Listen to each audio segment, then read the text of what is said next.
Olá, meus queridos amigos, meus amados irmãos. Aqui, Pastor Sinésio e o Pão Nosso de cada dia. A nossa reflexão diária na Palavra de Deus. Um quadro do seu canal, A Palavra Responde.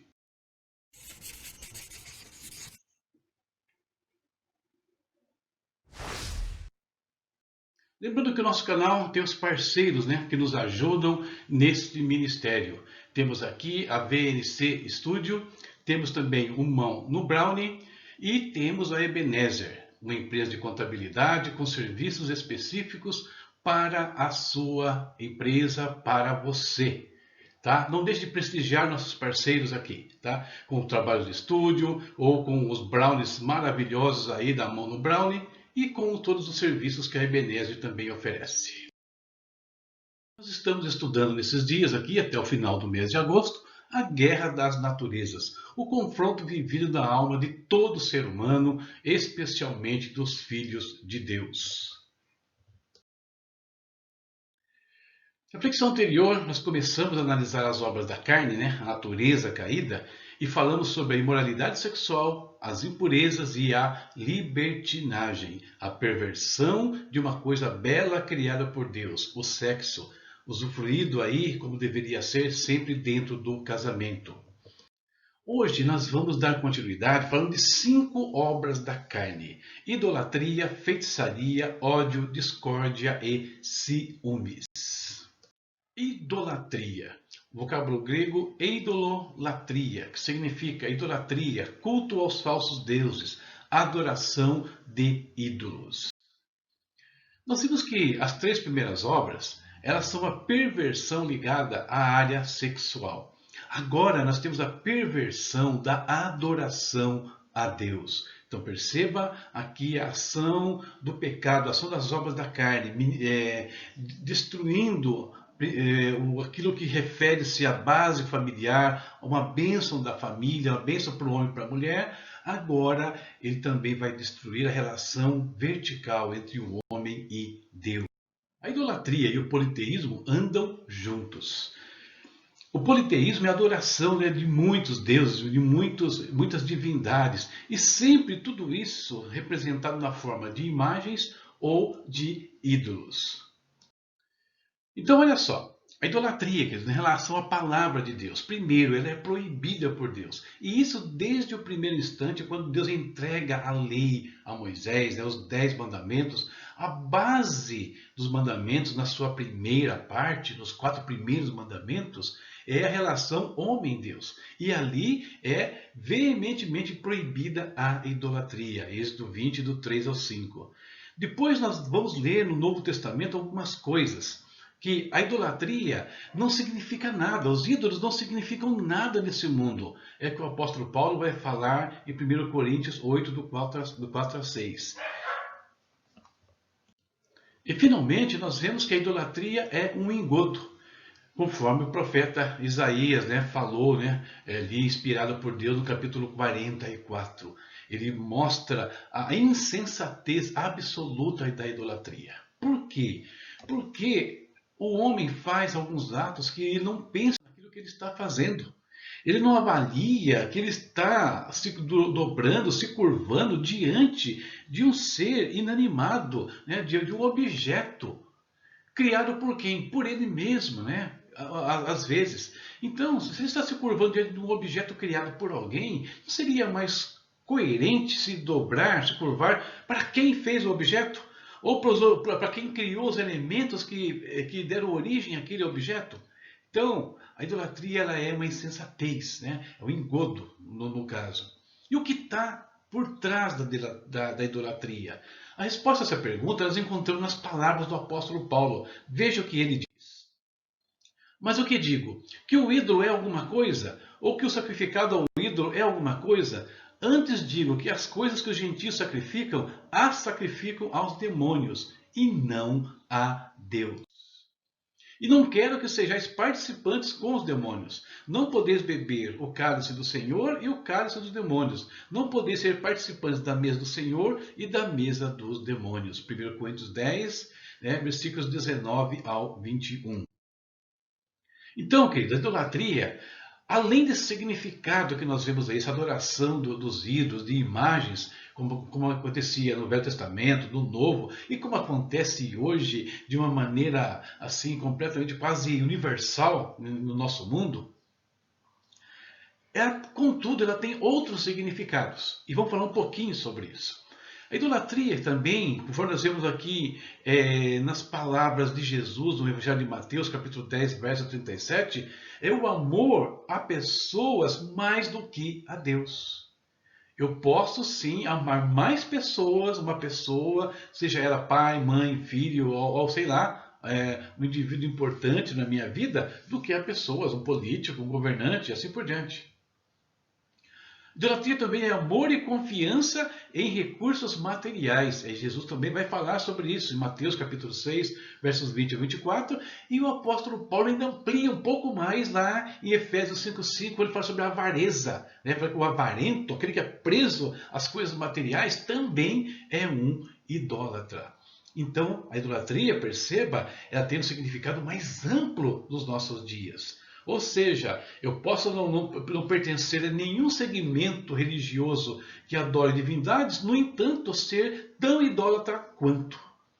Obviamente, senhores, que quando Jesus condena o amor à pessoa mais do que a Deus, quando ele condena o amor e confiança nos recursos, ele não está condenando o verdadeiro amor a pais e mães, aos parentes, familiares, a governantes. Não é isso. Ele não está condenando as riquezas. Ele está condenando a priorização indevida dessas coisas em nossa vida. Essa é a questão. Outro ponto interessante da idolatria é que nós observarmos bem, ela é uma inversão. Inversão a quê? Lá no começo, Deus criou o homem à sua imagem e semelhança, né? Gênesis 1, 26, 27, e depois sopra nas suas narinas o fôlego de vida, o seu espírito, Gênesis 2, 7. A idolatria é o inverso, é o homem criando deuses à sua imagem e semelhança, e deuses que vão guiar este homem conforme o espírito desse mundo, e não conforme o espírito de Deus. Percebem a inversão que a idolatria faz? Ela coloca o homem como se fosse o Deus, aquele que cria as coisas, que cria as divindades ao seu redor. Essa foi a primeira das obras da carne. Vamos à segunda. Feitiçaria. O vocábulo grego farmakeia. E o significado de farmakeia, nós vamos ver agora aqui, ele teve mutações, assim como aconteceu com o vocábulo acatársia, de impurezas, né, da segunda obra da carne. Vamos lá. Então, farmakeia, no primeiro instante, tinha uso medicinal, ou seja, o tratamento de enfermidades por meio de drogas e remédios. Depois, ele passou a significar o abuso do uso de drogas. Ou seja, as mesmas substâncias usadas inicialmente como remédio, manipuladas de uma forma um pouco diferente ou em doses maiores, se tornava um veneno. E, finalmente, farmaqueia adquiriu o sentido de feitiçaria e bruxaria, passando a ser usada em diversos ritos religiosos, né, de mundo afora. Então, perceba que uma palavra simples se torna negativa no sentido material, depois negativa no aspecto também espiritual. E as drogas, como eu falei, elas passam a ter um papel dentro da adoração. Existem diversos cultos no mundo, inclusive aqui no Brasil, nós temos a União Vegetal, nós temos os rituais do Santo Daime, onde os participantes ingerem, né, algumas bebidas alucinógenas, né, lisergésicas, como alguns falam, no sentido de produzir, né, a chamada viagem, produzir êxtase naqueles que estão participando daquele ritual. Ok? No e-book eu explico um pouco mais sobre isso, eu trago até algumas definições de drogas que são usadas e assim por diante. Então, ao se tornar uma feitiçaria, se tornar uma obra de bruxaria e se envolver com o movimento religioso, perceba que também afeta a questão da adoração a Deus. Tá? Então aquele êxtase, aquelas experiências sobrenaturais com Deus, com o seu Espírito, são substituídas pelas viagens causadas por alucinógenos dentro dos movimentos religiosos falsos.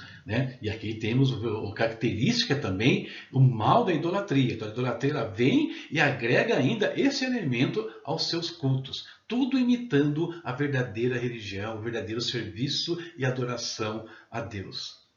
Então, nós temos aqui, por assim dizer, também o fracasso das folhas de figueira, né? Como eu tenho chamado as obras da carne. Por quê? Porque essas drogas elas vão extrapolar o ambiente religioso e vão para a sociedade em geral. Então, o consumo de drogas hoje não tem mais a ver com um movimento religioso. O consumo de drogas hoje, uma fuga, né, do ser humano, uma busca de uma consciência ampliada, fugindo desta realidade, tentando penetrar outras realidades não existentes, né, criadas ilusoriamente, vamos dizer assim. Então, isso vem, extrapola para a sociedade e mostra o quê? Mostra que as obras da carne não satisfazem o homem. E ele vai cada vez mais procurar elementos que possam encher o seu coração, trazer alegria, trazer paz, mas sem sucesso efetivo. Prosseguindo, ódio, do grego ektrai, que significa inimizades, ódios, brigas, hostilidade, inimizade tradicional entre famílias, inimizade mútua, elementos conflitantes. O ódio, queridos, ele aparece nas escrituras aí, no nosso mundo em geral, de três formas diferentes. Inimizade entre etnias, inimizade entre classes sociais, inimizade entre pessoas. E ninguém está livre desse sentimento, né? E por ser tão comum, ele está também presente em grande parte do corpo de Cristo, né? Infelizmente, o ódio, essa inimizade, essa coisa está presente no meio dos cristãos. E aí nós chegamos à próxima obra da carne, a questão da discórdia, né? O eres, que significa contendas, porfias, rixas, luta, dissensão e disputas. Onde começa a discórdia? Começa com as inimizades, né? Com o ódio, que acabamos de falar ali atrás. Então, existe uma relação muito profunda entre as inimizades, o ódio e a discórdia. Essa daqui é a manifestação daquela no mundo natural, né? Na sociedade, por assim dizer. Lá é ela dentro do indivíduo, aqui é ela manifestada, né, diante de todos. Então a inimizade vai gerar a discórdia, e a discórdia vem da onde? Dentro do corpo de Cristo, já que a grande parte dela acontece, né, das citações, né, do Novo Testamento estão dentro do corpo de Cristo. Diferenças doutrinárias, como o problema que nós vemos lá em Atos 15, disputas internas, como as que nós vemos em 1 Coríntios 6, do 1 ao 8, exercício do ministério, até nisso tem contenda e discórdia, às vezes, né, como nós vemos no Filipenses, lá no capítulo 1, verso 15, né, e outras situações mais. Ciúmes, né, o zelo, que significa, né, o zelo, uma coisa que pode ser positiva e negativa. Positiva é o zelo, negativa ela é o ciúme. Como assim? Vamos pensar um pouquinho. Na sua raiz, né, essa palavra aqui, olha o que ela significa literalmente. Quente o suficiente a ponto de ferver. Né? E pode ser usada em algumas frases, né, uma metáfora, assim, estou queimando de amor, estou queimando de raiva, estou queimando de zelo. Ou seja, então os zelos aqui, os ciúmes, é uma coisa efervescente, uma coisa que borbulha dentro do ser humano. E como eu disse, tem dois lados, positivo e negativo. Quando se trata das obras da carne, obviamente eu estou falando do lado negativo do zelo. Então eu estou falando de ciúmes. Uma perversão do zelo e cuidado que nós devemos ter sim em relação a Deus, em relação às pessoas. Mas esse zelo em relação a Deus, esse zelo em relação às pessoas, a coisas, ele tem um limite. Quando ele se extrapola a um certo limite, ele se transforma, né, ou transmuda em ciúmes. E aí é problema. Por quê? Porque aí um sentimento dessa maneira, ele vai destruir relacionamentos, a felicidade de uma pessoa. Ele opera em cima de ressentimentos, né? Como eu coloquei, amargos e ciumentos. É aí que se torna então uma obra da carne, uma coisa que é boa. Nós vimos aí, né? Falei com vocês que as obras da carne, elas são uma perversão de coisas boas, tá? Elas não surgiram do nada, não. As obras da carne pegaram aquilo que é legítimo, aquilo que é legal, aquilo que é bom e transtornaram essas mesmas em males. A base do ciúme é a desconfiança, né? Muito ao contrário do amor, né? A base do amor é a confiança, né? 1 Coríntios 13, 7. E com isso nós concluímos mais uma etapa e vimos aí mais 5 obras da carne, né? Já falamos até agora então sobre a imoralidade sexual, as impurezas, a libertinagem, a idolatria, a feitiçaria, as inimizades, o ódio e os ciúmes. Obras da carne das quais precisamos fugir diariamente. Agora, hora de nós falarmos com o nosso Deus. Pai eterno, em nome de Jesus, mais uma vez estamos diante do teu altar, da tua presença. Mais uma vez queremos, Pai, pedir a tua bênção sobre a nossa casa, a nossa vida, nossas famílias, a nossa igreja, Senhor, que nós vimos aqui, pode ser afetada pelas obras da carne, pode ser afetada pelas inimizades, pelas contendas, Deus. E temos visto isso tantas vezes ao longo da história, Pai eterno. Guarda os nossos corações, Senhor, porque se cada um de nós tivermos dentro de nós a operação do Senhor, se cada um de nós vigiarmos e orarmos, esses efeitos não chegarão até a tua igreja, Pai eterno. Abençoa nosso dia, abençoa tudo o que temos a fazer hoje. Cuida da vida de cada um daqueles que têm buscado a tua palavra e a tua presença, em nome de Jesus. Amém. Amém, queridos. Abençoe você. E amanhã nós continuamos com a nossa prosa em relação às obras da carne. E vamos falar sobre a ira, egoísmo, dissensões, facções e invejas. Espero todos vocês. E não se esqueça de curtir o nosso canal. E também visite o site dos nossos parceiros. E tem coisas legais que podem abençoar muito a sua vida. Tchau, tchau. Até mais.